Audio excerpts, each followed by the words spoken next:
stuff. I've done my Christmas shopping. Very fun this year. Very exciting stuff. Like preparing for the end of the world. Oh god, there's so much stuff.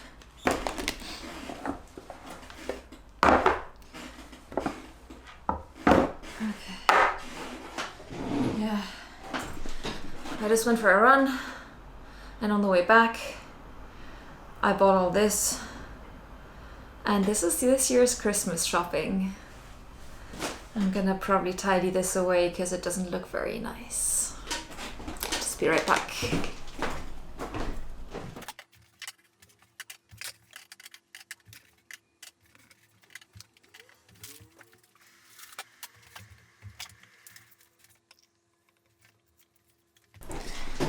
It's 10:23, which means that right now, just about right now, I should be on a plane to Germany, which I booked ages ago, but 2 days ago I got a notification, or 2 days ago there was an announcement from the German government that they won't be letting in people from the UK anymore because of the new strain of the coronavirus. And then yesterday morning I had the notification that EasyJet cancelled the flights, which is good. I mean, I'm glad that they don't spread the virus, the new strain, anymore. They have to do that. I think that's a very good thing to do, but it also means that now we are, with 2 days notice, celebrating Christmas in the UK by hoarding lots of food that won't go off easily, which is different.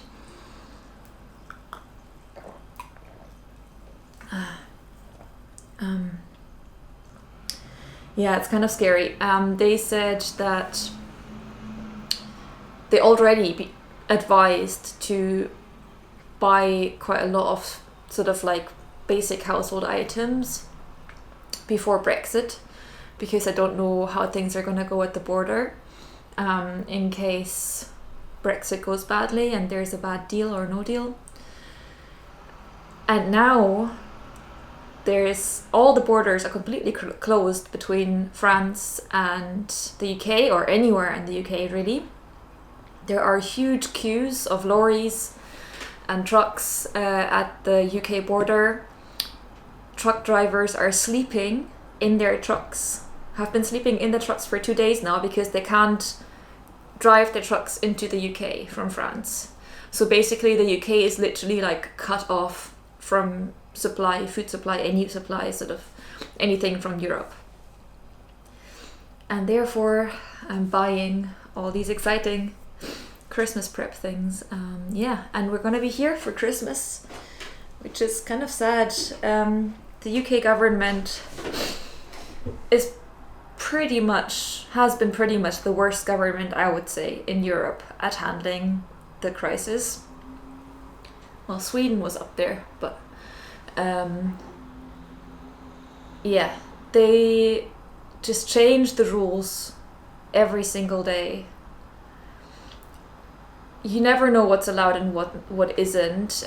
Scotland is a bit better than the rest of the UK. Nicola Sturgeon, the Prime Minister of Scotland, the First Minister of Scotland, is much better than Boris Johnson in England. She's a lot stricter.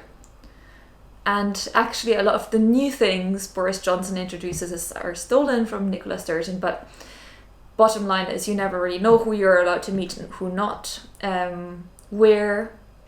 What's going on, which level, which tier your area is in. You're not allowed to move between tiers. It's just absurd. I think, like, basically what they're doing is it's good. They should stop people from seeing other people, because this is what's spreading the virus. They're just not doing enough, I think, because you're still allowed to meet people, up to 6 people, I think, from 2 different households outdoors. You're not supposed to meet anyone indoors. but I don't think that most people sort of stick to this. They actually adhere to it. The place where we were staying before we moved to this flat, there was a party there, and 2 drunk girls walked into our room in the middle of the night.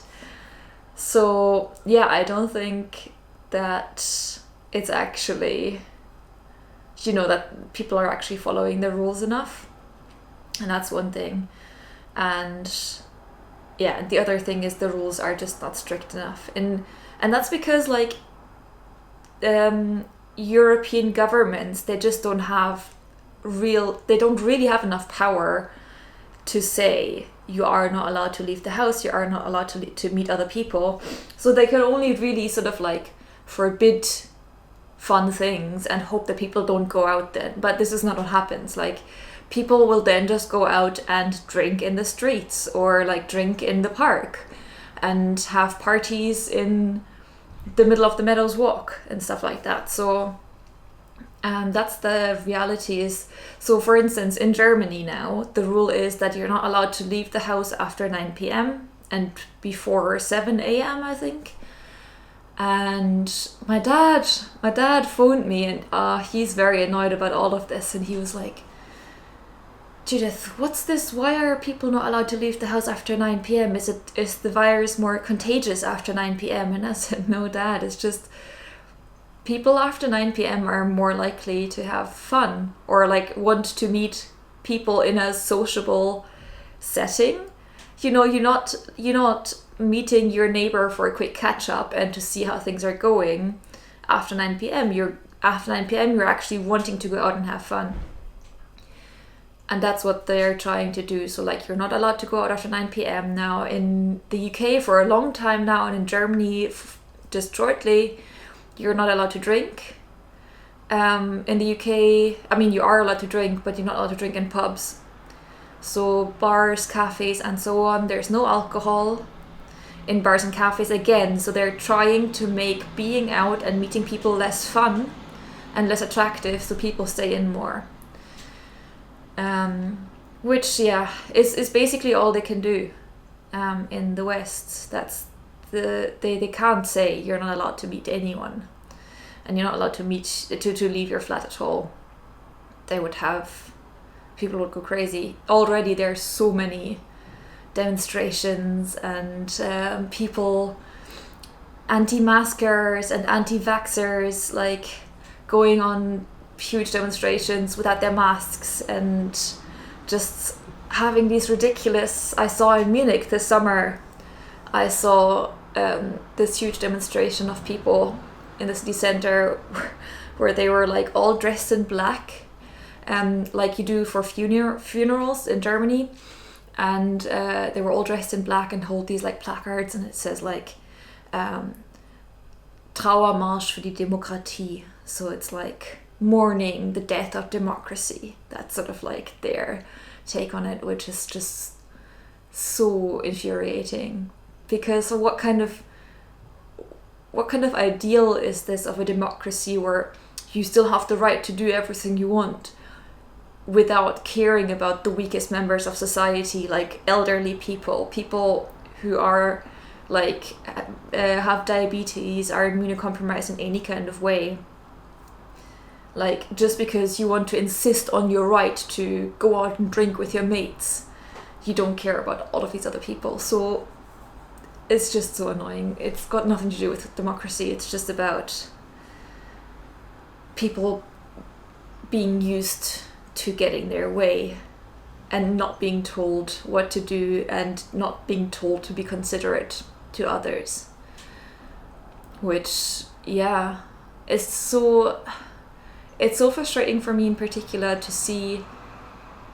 I still have so many friends in China and also Chinese friends here, and they just seem to struggle a lot less with the idea of giving up your personal freedom so that others can be safe and can have their freedom to just live. So you give up a certain amount of time where you can't have fun, socialize, whatever, and then make that sacrifice and make it better in the future. And that's what happened in China and in other Asian nations. And that's partly because obviously the Chinese system of government is much more powerful than Western government in that way. They can have these rules, and they can actually implement these rules, which Western government can't. But also, it's because Chinese people are much more willing to actually adhere to these rules.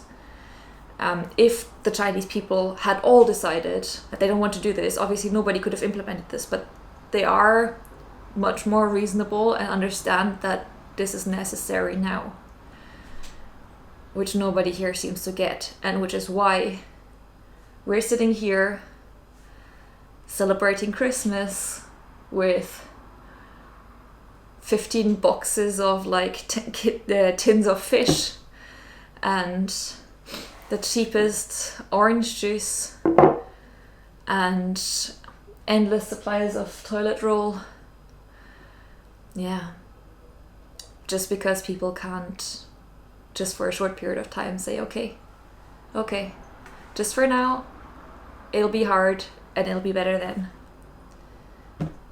But yeah. Well done, China. Yeah.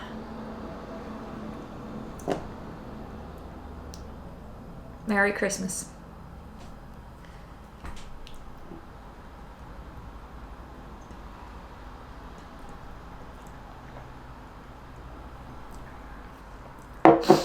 谢谢大家看我的视频，请点赞、关注和转发。